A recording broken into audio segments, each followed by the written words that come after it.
so. All work and no play makes anonymous go away. Technical skills should not be required to share information. Tools should be made simple and effective. Educate the public. Share your tools. Put on a tie and infiltrate.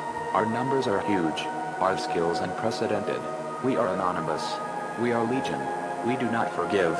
We do not forget. Expect us.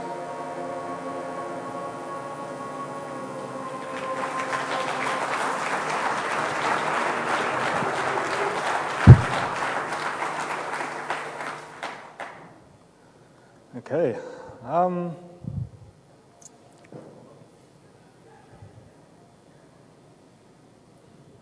What is it? Yes. Well, I assume that most of you have heard of Anonymous in the last year. And it's well known that the best hackers are usually the ones that you've never heard about. And I guess the opposite is true as well. Even though the media likes to portray Anonymous as a group of hackers on steroids, or as the most feared hacker group in the world, Anonymous is not. Actually, it's not even clear if it exists. From a hacker's point of view, perhaps we're just a bunch of script kiddies. But from time to time, those anonymous people, they know how to actually organize and get stuff done. And their tools are often simple, and their tactics are usually more about social hacking and, social hacking than technically advanced stuff.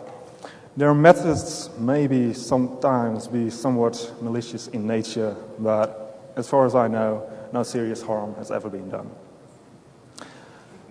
However, their actions have shown that expert technical skills are not a necessary requirement for effective hacktivism. When it comes to actions, just simple things like flash mobs or HAR raids or even real-life demonstrations, the most important skill is to organize and to mobilize and to show up at the same time and place in real life or online.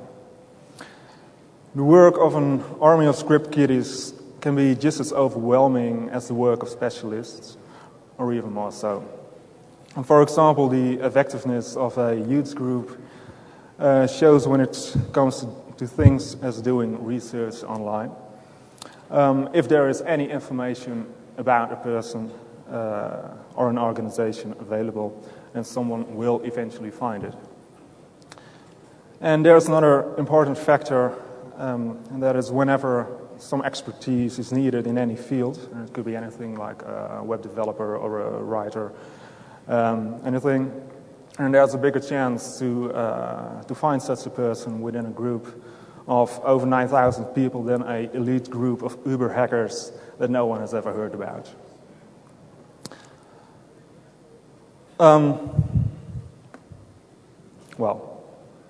So who is Anonymous anyway?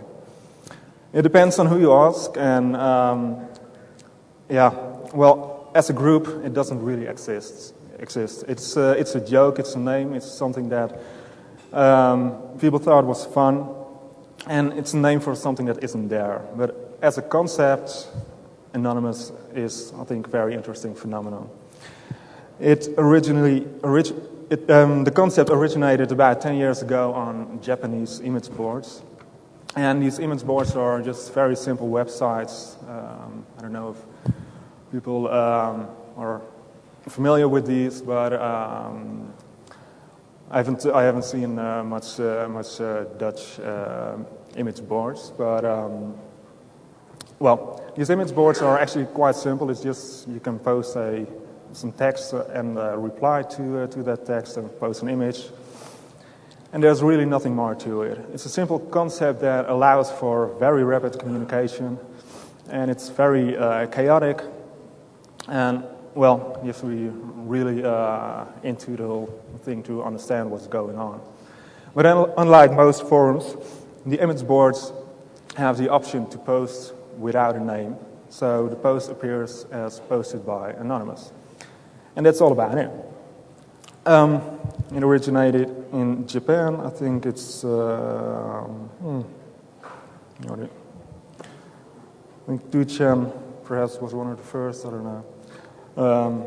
It wasn't involved then. But anyway, this posting anonymously, it started leading a life of its own, and posting with your own name became something people frowned upon.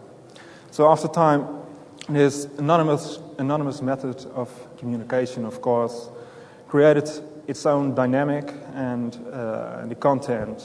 And so the content becomes more important than the person itself and its reputation.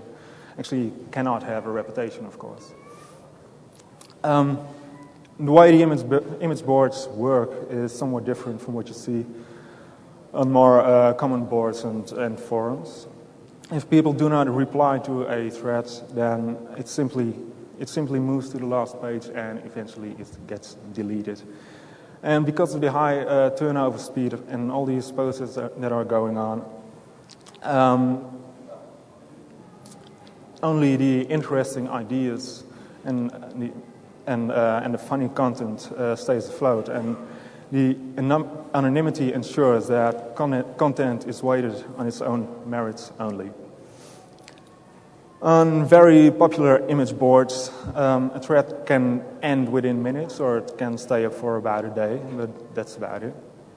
And it just gets deleted. And, well, most of the stuff on the internet, of course, it's there forever, so that's somewhat different. And often a lot of creativity is needed to keep a thread alive, and including trolling and some other stuff. I'll get to that later.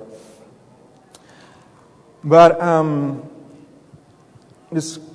the creativity that is going on, and also the fun and the stupidity, well, it has become a trademark of these image boards, and it often takes the forms of memes. And, well, some of the more well-known memes, of course, well, it's the lolcats and stuff, and of course, a good old friend, Rick Astley, and the Rickroll. Well,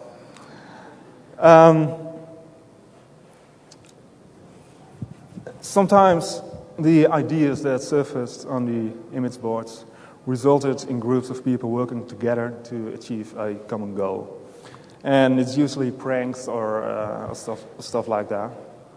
And these pranks were things like radio shows or calling to a live radio show, not with just one or two people, but, well, with 10 or 20, it's a lot more fun.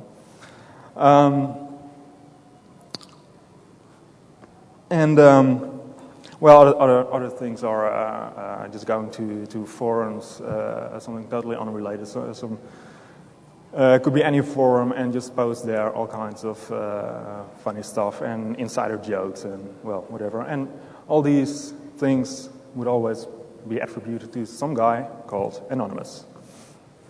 So over time, Anonymous was linked to more and more minor pranks and memes, and people started occasionally portraying Anonymous as a character with a image with an image macro. I think we get it here somewhere. Well.